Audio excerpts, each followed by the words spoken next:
start with the Node 2. We will stop at the Kibo module here, the Japanese pressurized module, and the Japanese logistics platform.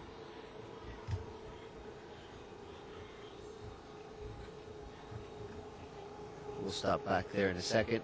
We'll take a look in the Columbus module, pride of the European Space Agency, and our pride too.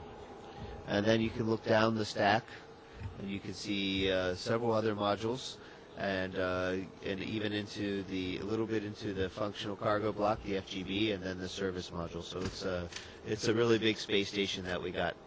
So let's start off right here with our new modules. This is Node 2, Harmony. And it was recently brought up. It's been up here for maybe about 1 year. And we can see from Harmony, we can go into the Columbus module, PMA to where the shuttle is, and the GEM. So we have stowage in the overhead above, and an interim resistive exercise device until we get the advanced resistive exercise device up and running. We get to use IRED until ARED is good. And then there's a hatch below, little window that you can see out, see our beautiful planet. And that's Node 2. As we fly into the Japanese experimental module, the GEM, also known as the Kibo, we can see it's the biggest module aboard the space station. And it's, in fact, it even says so here. There's a, sorry for moving the camera so fast, but it says right here, "Welcome to Kibo. Please enjoy and relax in this brand new, the most spacious and quietest room in the ISS." Along the floor, we're temporarily stowing some panels, including the cabin, which is going to be useful for the toilet.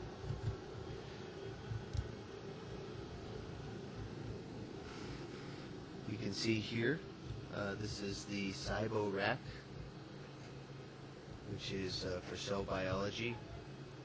And then we have a fluid rack, Wutai. So these are the two main Japanese science racks that are up here now. There's more that are coming.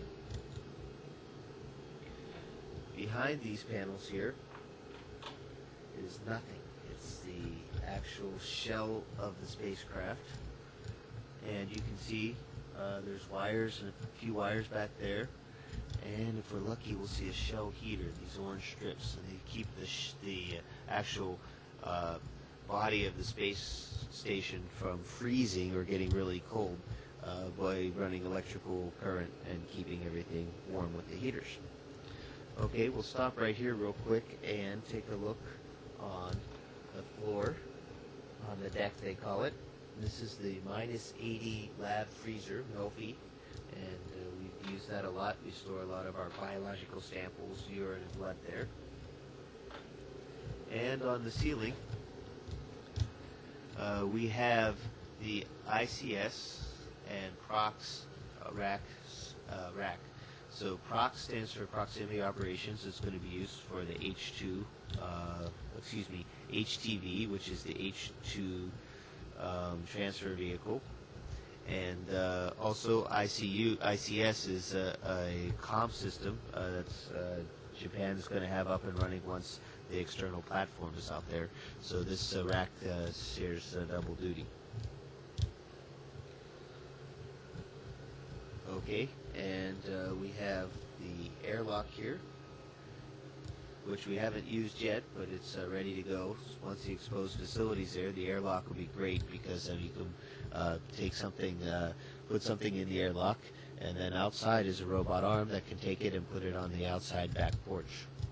Now Sandy and I just reconfigured this robotics workstation. It looks a little bit cable-y today, but it's not so bad. We're actually going to run a test on Monday using the backup robotics control blocks. So we actually had to redo a lot of cables today, and it went by pretty well. So here are the backup boxes that we worked on. And let's take a quick look out the window before it gets dark outside. we're going around the world every 90 minutes, so we get to see a lot of sunrises and sunsets. Oh my goodness, it's beautiful up there. So this is looking out the port side of the space station, and we're actually also on the front side, so front port side of the space station. And let's take a look what we can see out there. You can see the robot arm I was talking about, the GEM RMS. Those orange things are the solar arrays on the port side. And you can see we have a full set, and 15A STS-119 is going to be bringing up these the last solar array on the starboard side. And take a look. There's our beautiful blue planet there. And looking at this and where we are, I'd say we're over the South Indian Ocean. You can actually see some icebergs down there, so we're actually probably between Africa and Antarctica. You can actually see the different shades of the blue water. So that's the view we get to see every day up here. It's pretty nice. All right, closing the window shutter. The Japanese guys always think it's fun when we talk about closing the window. It's like, no, closing the shutter, because the window should never be open. Okay. Now we're going to float up. One of the few modules that actually goes up, and that's the Japanese, or the GEM Logistics Platform, the JLP. It's very empty in here, very few handrails to grab on with your toes or your hands, and we have a few zero-G stowage racks right in here. We also have a few of these what we call soft dummy panels, which there's nothing behind. And it's a pretty nice closet up here in space. Then if you look down, you can see the deck, the airlock there on the port side. And we'll just float on right down.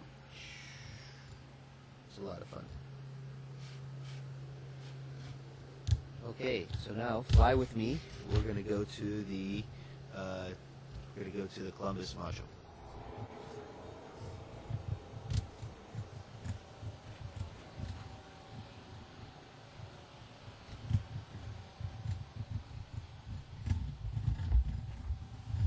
Here we are in the Columbus module. You can see it's also spacious. It's also cluttered because it's a great place to store things or temporarily stow them. It's not going to be this way forever. We're going to have it nice and clean pretty soon. And these big bags right here are food containers. We have a lot of food on board. Not all of it's for our crew. It's for future crews. And also there's still some food left from past crews, so we have to sort it and make sure we don't waste anything if we can help it. This is the Columbus module. It's, again, the pride of the European Space Agency. There's quite a few experimental racks in here. This is the microgravity science glove box. That's one of my favorites. I've been working on the shear experiment from MIT and a few other places. We have the European drawer rack right over here. This is the FSL, Fluid Science Laboratory, on the ceiling. And we have to be careful not to bump into it because it has some really neat experiments going on. Right now this is a geoflow. We also have a few American racks in here, like the Express 3 rack right here. But on the bottom of the Express rack, we have the European Modular Cultivation System. So we have a really neat system here where everybody's sharing and working together. This is BioLab, where we're going to start growing some plants in the next couple weeks.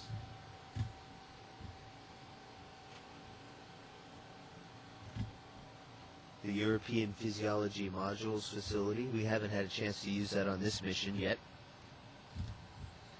And then the HRF, the Human Research Facility, rack number 2. And that has an ultrasound and a few other things that we use. So we use the refrigerated centrifuge also.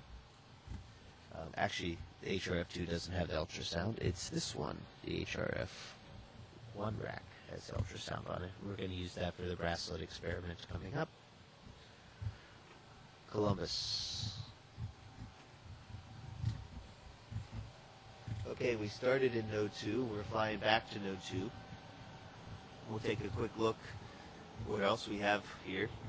We have my work area. It's a little bit cluttered right now. But this is kind of my desk. It doesn't sit out horizontally, but it has everything I need on it. These are my crew quarters right here. You can tell, has my name on it. And on top of it is a radiation monitor. These are new crew quarters. And in fact, I can give you a tour real quick of crew quarters. Sandy put these crew quarters together. This is what it looks like inside. There's a fair amount of room. We'll get the has a standard space station light on it, GLA, and I'll see if I can give you guys a feel of what it's like here.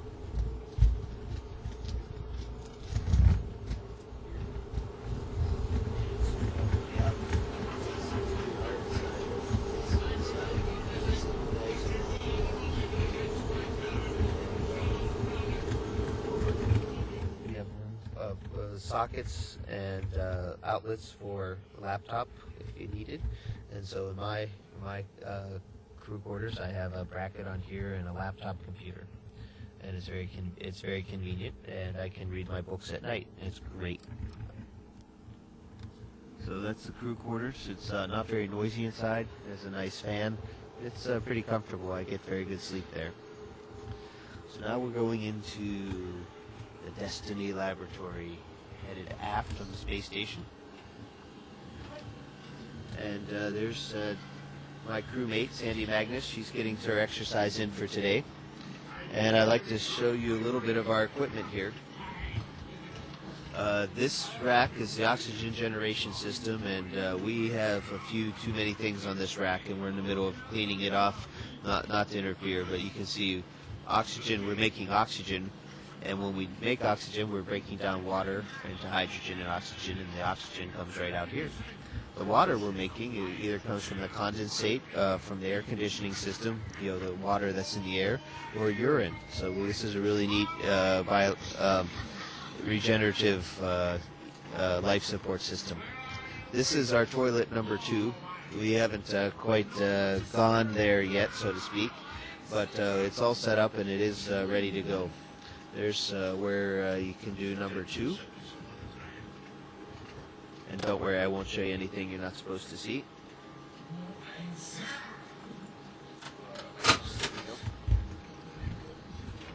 And there's a place for number 2. And number 1 goes in a big funnel right here. Now we're say, well, there's no privacy here. There isn't, because we haven't put out the cabin. The cabin's going to stick out really far. Speaking of sticking out far, because the cabin's going to stick out far, we've actually moved the Cetus over with the brackets called crab brackets, because it actually moved the crabs it off to the side. This is the WRS rack number 1, and it works closely in conjunction with WRS rack number 2. WRS stands for Water Recovery System. On top of the water recovery system rack number 2, we have the Total Organic Carbon Analyzer, the TOCA, and we have a spot to take a urine tank and get it using a compressor. We send the urine through here, and then it goes into the urine processing assembly, which is not working perfectly right now. So also, that's for the urine that comes from the Russian segment, from our main toilet. But this other toilet that we just saw, the urine can come from there directly into here. It gets distilled and processed to pure water, which we can drink, or it can be made into oxygen or used for other things. Also, we have a glacier freezer. That's not for food, it's for biological samples. And we also have a potable water dispenser, which isn't certified for use yet, but in the future, this is what we're going to be able to have fill our drink bags and rehydrate our food from here. That's on the ceiling, by the way. We can definitely use 3-dimensional